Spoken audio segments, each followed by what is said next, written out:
warahmatullahi wabarakatuh. Waalaikumsalam warahmatullahi wabarakatuh. Alhamdulillahirabbil alamin wassalatu wassalamu ala asrofil anbiya wal mursalin sayyidina Muhammadin sallallahu alaihi wasallam. Amma ba'du. Pertama-tama yang saya hormati Bapak Kepala Sekolah SDN Brakas Dajah 1 dan juga Bapak Kepala Sekolah SDN Modul 1 serta teman-teman rekan sejawat yang telah sudi hadir untuk menghadiri acara aksi nyata modul 1.4. Di sini saya akan menyampaikan penerapan budaya positif di UPTD SD Negeri Brakas Dajah 1 sebagai pemenuhan tugas CGP dalam program pendidikan guru penggerak yang saya ikuti. Agar acara ini bisa berjalan dengan lancar, maka saya mengharap untuk Bapak Sanusi untuk membuka acara ini. Persilakan.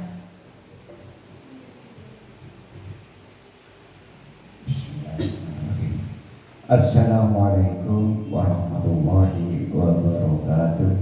Waalaikumsalam. Yang saya hormati kepada PTD SDN Modul 1 selaku penyedia tempat untuk kegiatan dari tugas calon guru penggerak. Selanjutnya Bapak Ibu guru yang saya hormati karena sudah dapat meluangkan waktunya untuk mengikuti kegiatan daripada aksi nyata dari calon guru penggerak ini, yaitu Ibu Khosia. Kemudian selanjutnya kami minta untuk menyemangati kegiatan ini agar situasi dan kondisi bisa menjadi hidup. Maksud saya ada interaksi. Alhamdulillah wa syukurillah ala ni'matillah wa la haula wa la quwwata illa billah. Assalatu wassalamu ala asrofil anbiya wal mursalin sayyidina Muhammadin wa ala alihi wa sahbihi ajma'in. Amma ba'du. Bapak Ibu guru, dalam kesempatan ini calon guru penggerak yaitu Ibu Khosia mendapat tugas untuk melakukan aksi nyata, yaitu penyampaian materi di modul 1.4. Maka dari itu kegiatan ini biar cepat selesai dan interaktif, saya mohon kepada Bapak Ibu guru, apa yang perlu ditanyakan ya ditanyakan. Barangkali Ibu Khosia bisa memberi jawaban yang memuaskan kepada Bapak Ibu guru semua. Maka dari itu biar tidak panjang-panjang, untuk kegiatan ini, kegiatan yang ditugaskan kepada Ibu Khosia yaitu aksi nyata dalam melaksanakan modul 1.4 akan segera dimulai dan saya nyatakan dibuka. Semoga pelaksanaan kegiatan ini dapat berjalan dengan lancar sampai akhir penyampaian materi. Saya sampaikan ihdinas siratal mustaqim. Wassalamualaikum warahmatullahi wabarakatuh.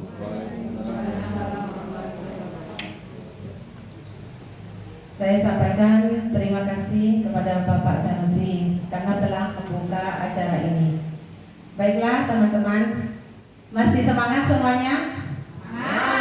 Semangat. Karena ini masih sudah siang, mari kita biar semangat, kita speaking dulu. Nanti kalau saya bilang SD Brakas Dajah 1, oke. SD Modul 1, oke. Maaf tadi belum. SD Alas Komando 2, oke. Siap? Siap. 1, 2, 3. SD Brakas Dajah 1, Oke. SD Modul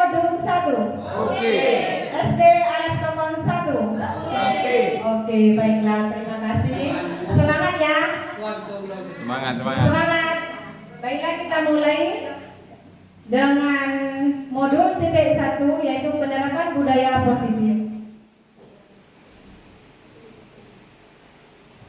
Nah, latar belakangnya yaitu tujuan pendidikan menurut Ki Hajar Dewantara adalah menuntun segala kodrat yang ada pada anak-anak agar mereka dapat mencapai kebahagiaan setinggi-tingginya, baik sebagai manusia maupun sebagai anggota masyarakat.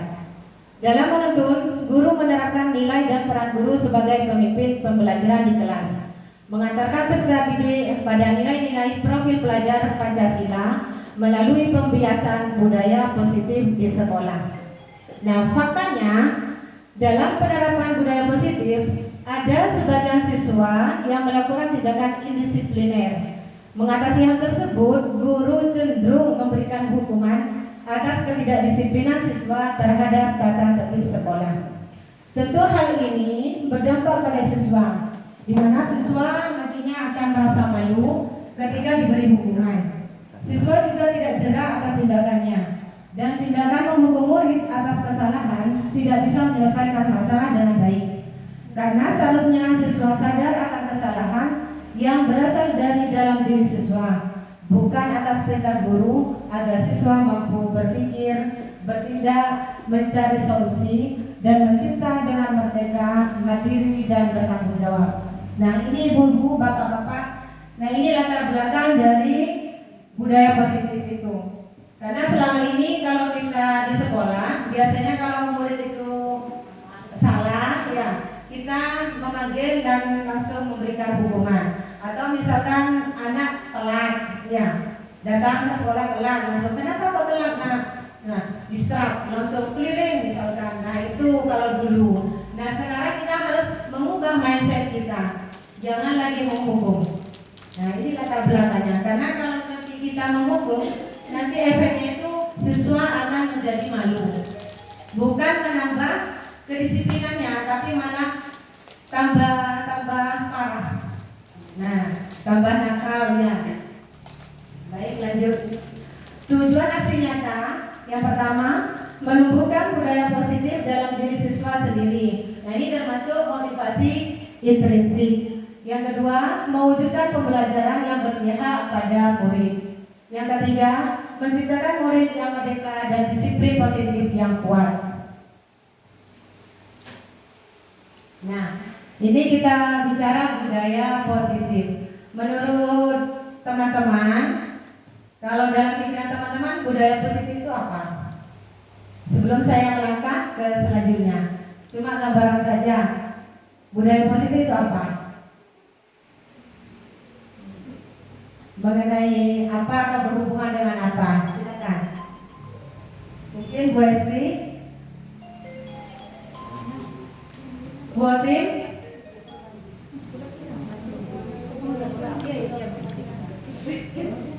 Tindakan positif kan biasanya berhubungan kebaikan, ya kebaikan siswa itu bagaimana yang jelek dirubah dengan yang baik ditambah lebih baik. Terima kasih. Ya, budaya positif ini memang yang namanya positif kata Ibu Fatima, yaitu tentang hal-hal yang baik. Ya, betul Ibu. Nah, biar kita lebih paham lagi tentang budaya positif, maka nah ini dia.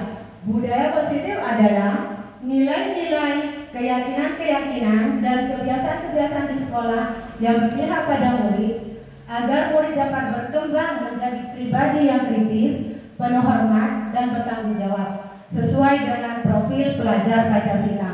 Saya kira teman-teman sudah tahu isi dari profil pelajar Pancasila. Karena setiap hari pasti kita akan menyanyikan lagu profil pelajar Pancasila. Ya, beserta dengan gerakannya kalau bisa ya. Beserta dengan gerakannya. Nah, jadi budaya positif itu ada nilai-nilai, keyakinan, ya, dan kebiasaan yang berpihak pada murid. Nah, sekarang pembelajaran ini harus berpihak pada murid, bukan pada guru. Guru hanya sebagai fasilitator. Tapi kalau kelas rendah kan tidak mungkin, ini dikasih langsung gini, tidak mungkin. Ya, walaupun sebagai fasilitator dan tetap guru itu harus mendampingi. Bukan kita kasih tugas langsung kita gurunya pergi ke kantor main HP, jangan. Ya, pergi ngopi kalau yang bapak-bapak, jangan. Ya, harus didampingi walaupun pembelajaran berpusat pada peserta didik. Nah, ini profil pelajar Pancasila. Yang pertama beriman dan bertakwa pada Tuhan Yang Maha Esa. Yang kedua berakhlak mulia. Yang ketiga gotong royong. Yang empat mandiri. Yang kelima berkebinekaan global. Yang keenam kreatif dan bernalar kritis. Nah ini kalau pakai gerakannya ada ya di YouTube banyak.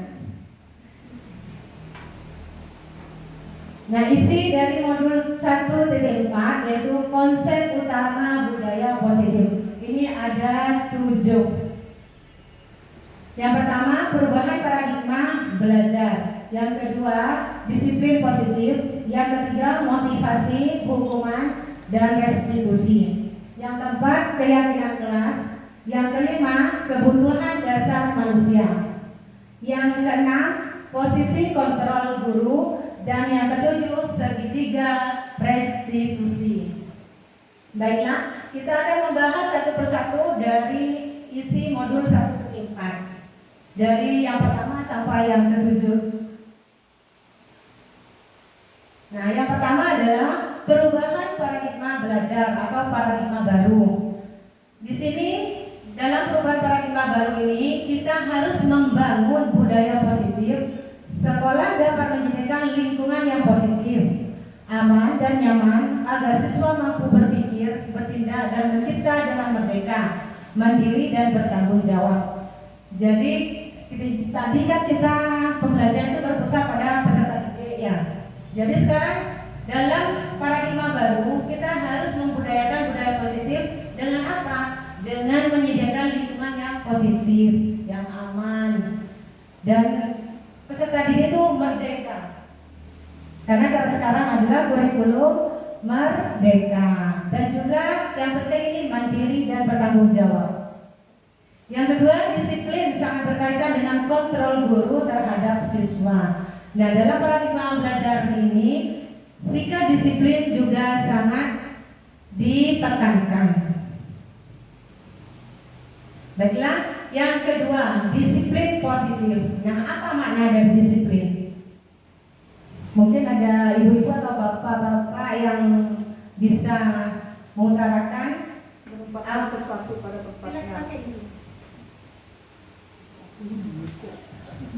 Ya, Menempatkan sesuatu pada tempatnya. iya, terima kasih Bu Oti. Menempatkan sesuatu pada tempatnya. Ya, baiklah.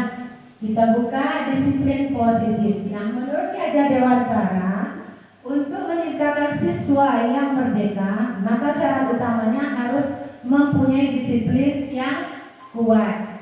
Nah, artinya apa? Disiplin diri yang berasal dari motivasi internal, dari motivasi dari dalam dirinya sendiri, bukan paksaan.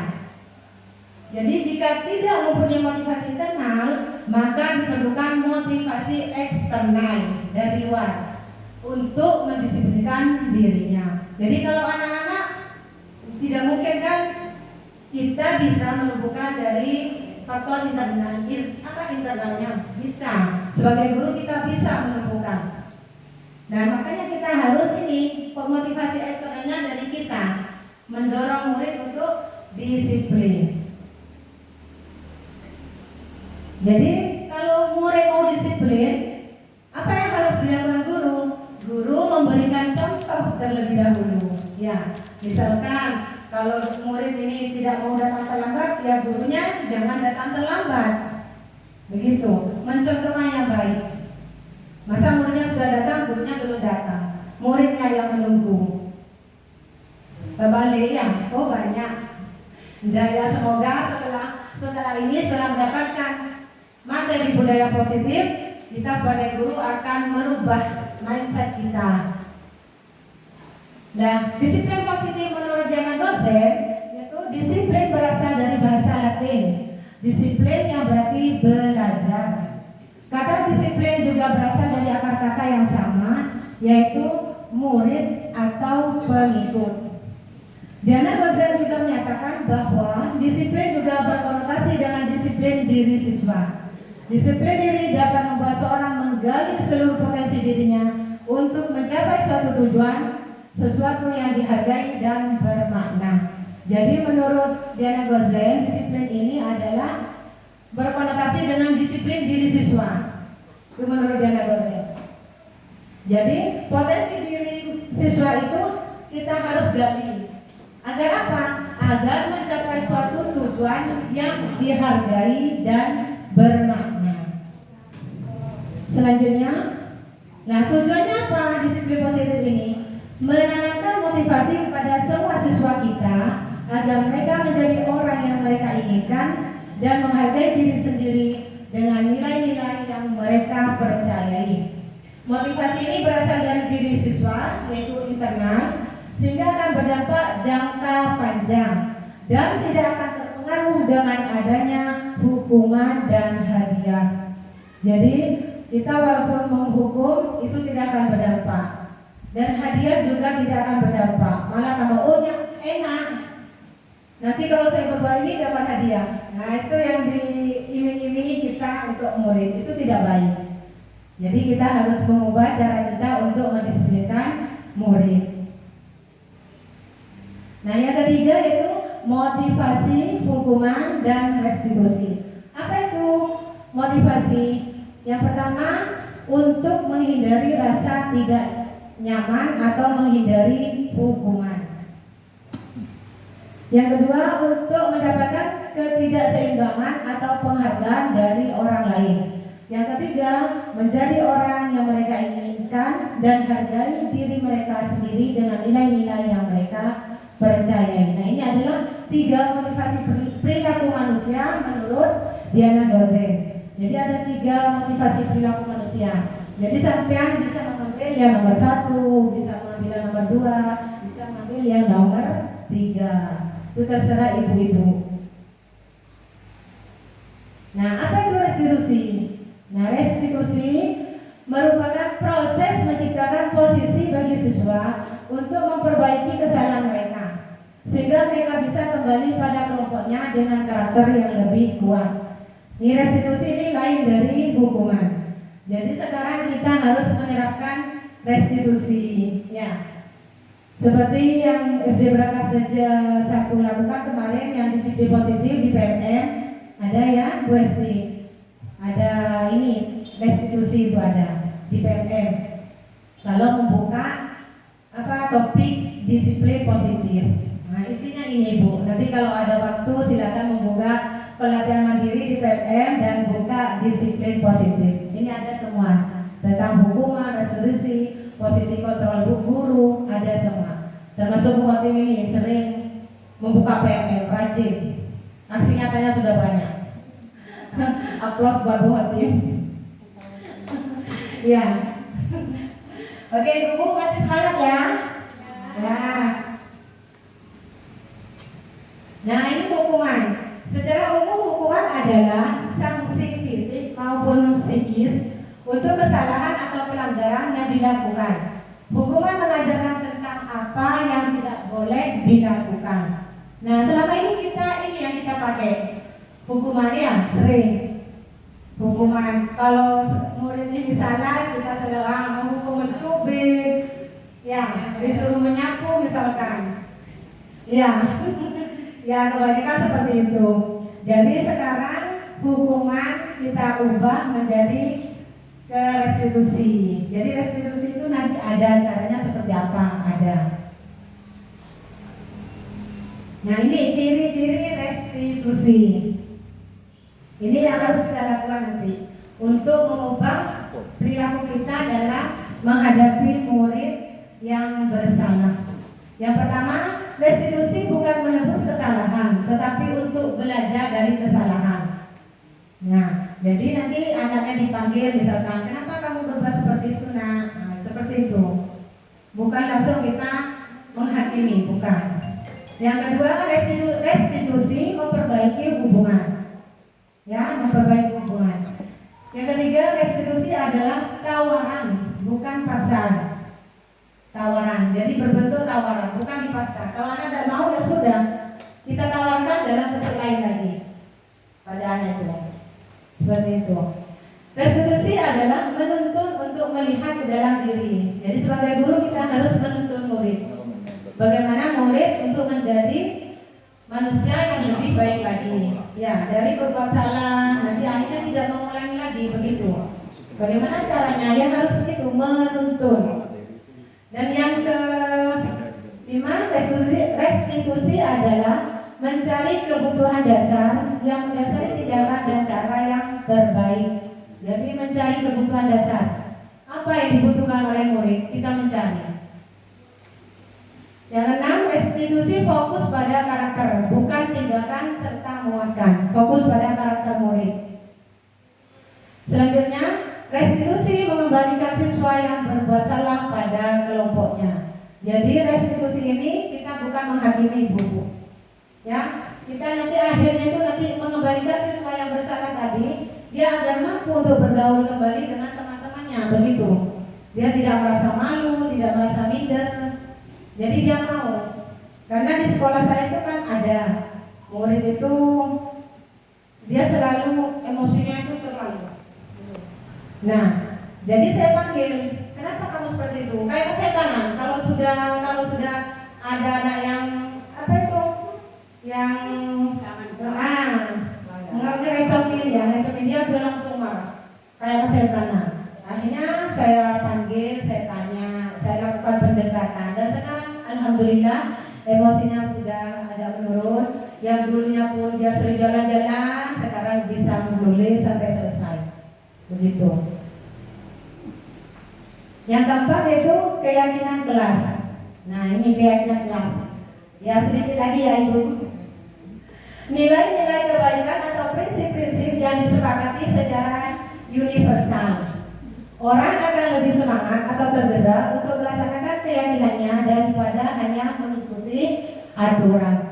Jadi kita harus memberikan keyakinan kelas. Sekarang bukan peraturan lagi. Jadi nanti kita akan menghadapi tahun ajaran baru ya. Jadi Ibu nanti kalau sudah ini buat keyakinan kelas masing-masing. Tiap kelas membuat keyakinan kelas masing-masing. Tidak usah banyak-banyak Ibu. 2 cukup, yang penting dilaksanakan. Misalkan keyakinan kelasnya apa? Tidak boleh membuang sampah di dalam kelas. Nah itu yang harus dilakukan. Yang kedua apa misalkan? Mengerjakan atau mengumpulkan tugas sekolah tepat waktu, misalkan itu bisa.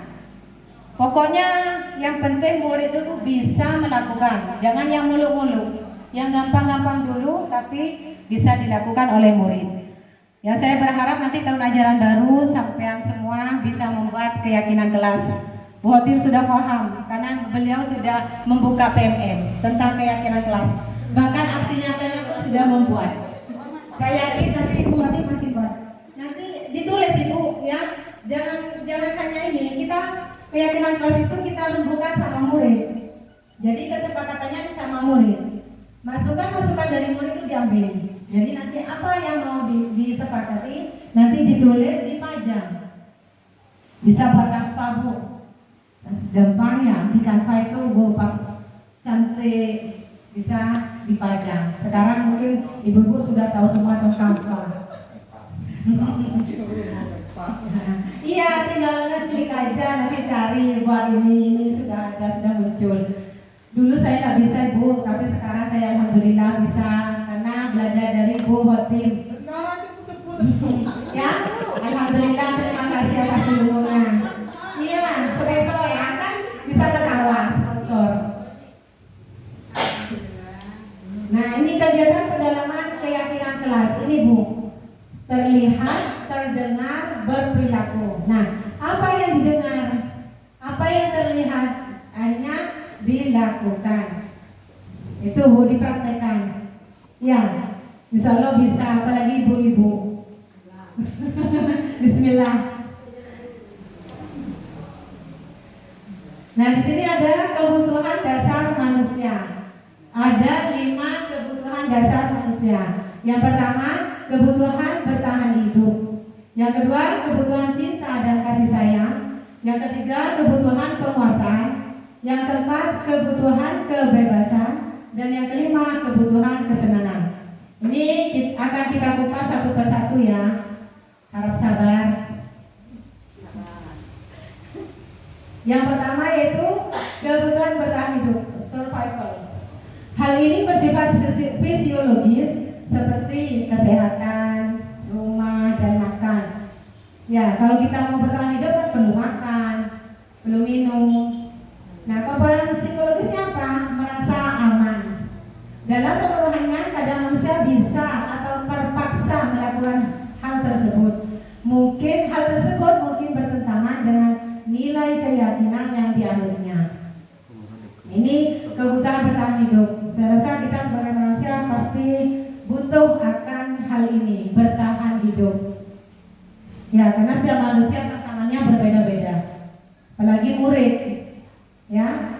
Baik, yang kedua, cinta dan kasih sayang, love and belonging.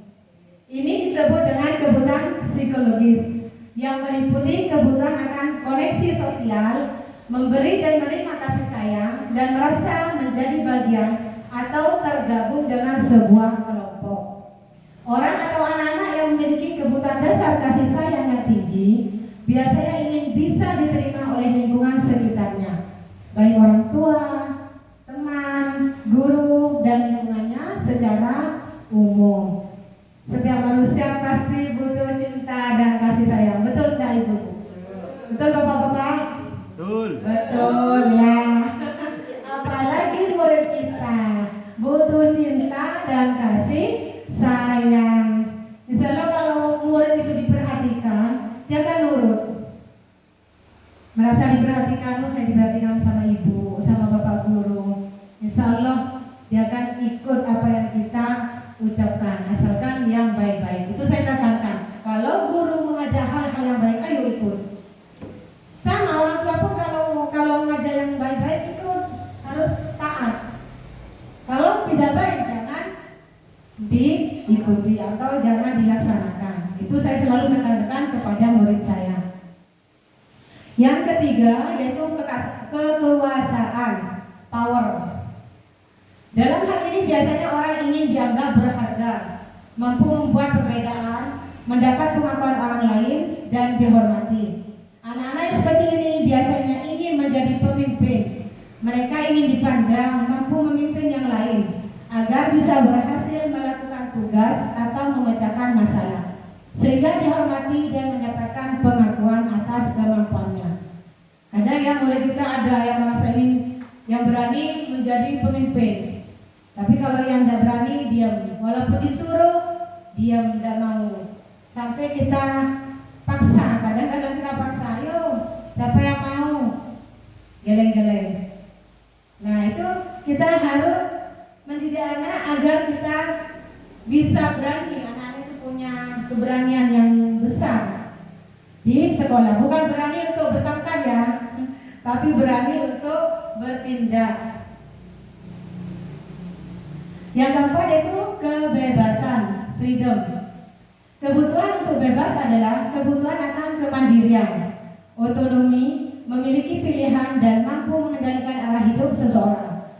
Anak-anak dengan kebutuhan kebebasan yang tinggi menginginkan pilihan. Mereka perlu banyak bergerak, suka mencoba-coba, tidak terlalu terpengaruh orang lain, dan senang mencoba hal baru dan menarik. Nah ini tuh anak yang aktif, juga IQ-nya agak tinggi ya. Dia selalu mencari hal yang baru. Nah ini penting untuk kita arahkan anak-anak itu agar kebebasan mereka bisa terarah. Yang kelima, kebutuhan kesenangan, fun, merasa senang. Pasti kita ini pasti ingin senang ya Ibu, nggak ingin susah. Ya, ya betul sekali. Pasti semua ingin senang. Nah, kebutuhan akan kesenangan adalah kebutuhan untuk mencari kesenangan, bermain, dan tertawa. Nah ini murid-murid kalau sudah istirahat tidak ingat sama pelajaran, main terus. nggak ingat. Nanti kalau sudah di band, aduh sudah masuk. Ya, nah itu kita harus tahu kenapa kok anak-anak itu senang bermain. Nah dalam pembelajaran kita juga bisa memasukkan permainan, biar anaknya itu senang. Jadi tidak monoton. Oh ini kita menjelaskan ini tidak. Ya, diselingi. Nah ini kita sudah masuk ke posisi kontrol guru. Ya, ada 5 posisi kontrol guru. Yang pertama yaitu penghukum, yang kedua pembuat orang merasa bersalah, yang ketiga teman, yang keempat pemantau, yang kelima pengurus atau manajer. Jadi dari kelima posisi kontrol guru ini biasanya ibu-ibu atau bapak-bapak sebagai apa? Apa sebagai penghukum? Semua ya biasanya yang selama ini, maksud saya selama ini yang mendominasi, ya betul, yang mendominasi selama ini. Ya, kebanyakannya penghukum. Teman, kadang juga jadi teman ya. Nah, penghukum. Ya, sekarang kita harus mengubah mindset kita karena kita sudah belajar tentang posisi kontrol guru. Di sini ada 5. Kita bahas satu persatu ya. Nah ini sebagai penghukum. Seorang penghukum bisa menggunakan hukuman fisik maupun verbal. Orang-orang yang menjalankan posisi penghukum senantiasa mengatakan bahwa sekolah memerlukan sistem atau alat yang dapat lebih menekan murid-murid lebih dalam lagi. Guru yang menerapkan posisi penghukum akan berkata, patuhi aturan saya atau awas. Nah ini kata-kata penghukum. Ya, kamu selalu saja salah. Pasti selalu yang terakhir selesai. Ini kalau tidak mengumpulkan tugas, ini kata-kata dari ibu-ibu. Pasti selalu yang terakhir selesai. Begitu. Nah, guru seperti ini senantiasa percaya hanya ada satu cara agar pembelajaran bisa berhasil, yaitu caranya guru sendiri. Karena guru itu berpikir, begini, cara saya harus seperti ini, yang betul ini seperti ini. Nah, yang kedua pembuat merasa bersalah. Pada posisi ini biasanya guru akan bersuara lebih lembut. Nah, ini lebih rendah lagi dari posisi penghukum. Pembuat rasa bersalah akan menggunakan keheningan yang membuat orang merasa tidak nyaman, bersalah atau rendah diri. Biasanya apa kata-katanya? Ibu sangat kecewa sekali dengan kamu. Berapa kali Bapak harus memberitahu kamu? Nah, ini contoh-contoh kata-kata dari pembuat rasa bersalah. Yang ketiga, posisi kontrol sebagai teman. Guru pada posisi ini tidak akan menyakiti murid, namun akan tetap berupaya mengontrol murid melalui persuasi. Posisi teman pada guru bisa negatif ataupun positif. Ini dampaknya bisa positif, bisa negatif sebagai teman ini. Karena kalau yang positif itu nanti murid bisa berubah. Negatifnya murid itu nanti tidak rasa hormatnya akan menurun kepada kita. Kalau kita sebagai teman, jadi jangan sering kita pakai posisi kontrol teman. Sekali-kali boleh, tapi jangan terlalu sering. Nah, yang ini posisi kontrol pemantau. Memantau berarti mengawasi. Jadi kalau memantau kan mengawasi ya. Pada saat kita mengawasi, kita bertanggung jawab atas perilaku orang-orang yang kita awasi. Nah, di sini apa biasanya kata-kata yang diucapkan oleh guru? Sanksi atau konsekuensi apa? Ya, apa yang telah kamu lakukan? Nah, begitu. Nah, posisi ini akan menggunakan apa? Stiker, slip catatan, daftar cek. Nah, posisi pemantau sendiri berasal dari teori stimulus respon yang menunjukkan tanggung jawab guru dalam mengontrol murid. Baik ibu-ibu, masih semangat ya? Baik, biar semangat ya. Tepuk semangat dulu. Tepuk semangat. Semangat. Semangat. Ya, biar semangat lagi ya, karena ini sudah siap. Kita lanjut lagi. Manajer. Ya, posisi kontrol sebagai manajer. Nah, ini posisi kontrol yang terakhir, yaitu posisi kontrol sebagai manajer ini adalah posisi di mana guru berbuat sesuatu bersama dengan murid, mempersilahkan murid mempertanggungjawabkan perilakunya serta mendukung murid agar dapat menemukan solusi atas permasalahannya sendiri. Nah, apa yang diucapkan oleh guru kalau guru berada dalam posisi kontrol manajer? Nah, ini apakah kamu meyakininya? Jika kamu meyakininya, apakah kamu bersedia memperbaikinya? Jadi kita panggil murid misalkan, dan kita tanyakan permasalahannya dan kita cari solusinya dan apakah murid bisa melaksanakannya. Itu kalau manajer. Nah, sebagai guru seperti yang saya ucapkan tadi, bisa menjadi posisi kontrol sebagai teman. Tapi yang paling harus dan agak wajib ya, ini yang manajer ini yang paling baik untuk diambil oleh guru sebagai posisi kontrol guru, bukan manajer perusahaan. Ya, manajer di sekolah. Nah, yang ketujuh ini segitiga restitusi. Yang pertama apa? Ini tadi kita kalau menjadi manajer, ini kita menstabilkan identitas, validasi tindakan yang salah, kemudian menanyakan keyakinan. Nah, ini bentuk segitiga restitusi. Nah, ini penerapan segitiga restitusi di sekolah. Nah, ini adalah apa yang telah saya maksud di sekolah. Ini sudah saya lakukan di sekolah. Kira-kira kamu tahu nggak kenapa kamu dipanggil ke sini? Nah, dipanggil dulu. Kamu masuk kan kemarin? Ya, tapi saya nggak menyampaikan tugas dulu. Mina, setiap orang itu pasti pernah melakukan kesalahan, dan setiap kesalahan itu pasti mempunyai alasan. Nah, sekarang ibu ingin tahu alasan kamu tidak mengerjakan tugas dan tidak mengerjakan tugas.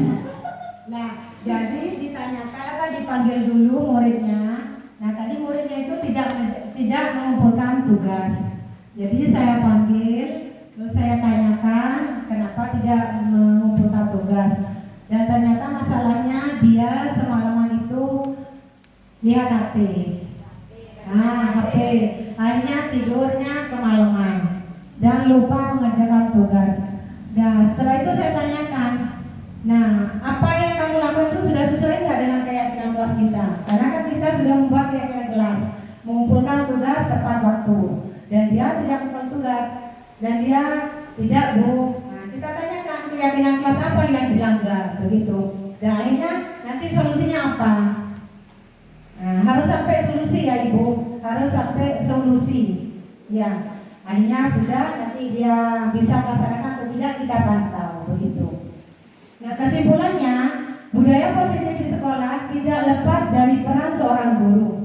Penanganan sebuah tindakan siswa yang tidak berdisiplin positif biasanya dilakukan oleh guru dengan menggunakan posisi kontrol, pembuat rasa bersalah, pemantau, dan penghukum.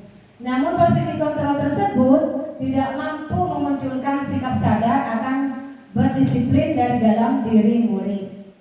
Nah, di modul 1.4 ini saya menggunakan tahapan pendekatan segitiga restitusi. Jadi nanti kalau misalkan ada permasalahan di sekolah sampean, itu pakai pendekatan restitusi, segitiga restitusi ya.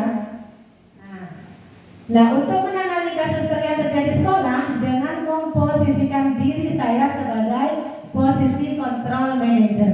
Jadi mengambil posisi yang terakhir, yang posisi kontrol manager. Di posisi manajer, murid diajak untuk menganalisis kebutuhan dirinya maupun kebutuhan orang lain. Di sini penekanan bukan pada kemampuan membuat konsekuensi, namun dapat berkolaborasi dengan murid. Bagaimana memperbaiki kesalahan yang ada, membuat murid sadar akan kesalahannya, sehingga siswa tidak mengulangi lagi kesalahan dan memperbaiki kesalahan yang telah dilakukan. Jadi sampai murid ini merasa sadar dengan kesalahannya dan tidak akan mengulangi lagi. Baik, demikianlah modul 1.4 yang saya sampaikan tentang budaya positif. Semoga setelah penyampaian ini kita bisa menerapkan dan melaksanakan di sekolah masing-masing. Baiklah, terima kasih. Salam guru penggerak, tergerak, bergerak, dan bergerak. Semoga selepas ini ada yang mau ikut ya mendaftar untuk CCP angkatan selanjutnya. Baiklah ibu-ibu, saya ucapkan terima kasih atas waktunya dan semoga apa yang saya sampaikan bisa bermanfaat untuk ibu-ibu dan bapak-bapak sekalian. Terima kasih, saya akhiri. Wassalamualaikum warahmatullahi wabarakatuh.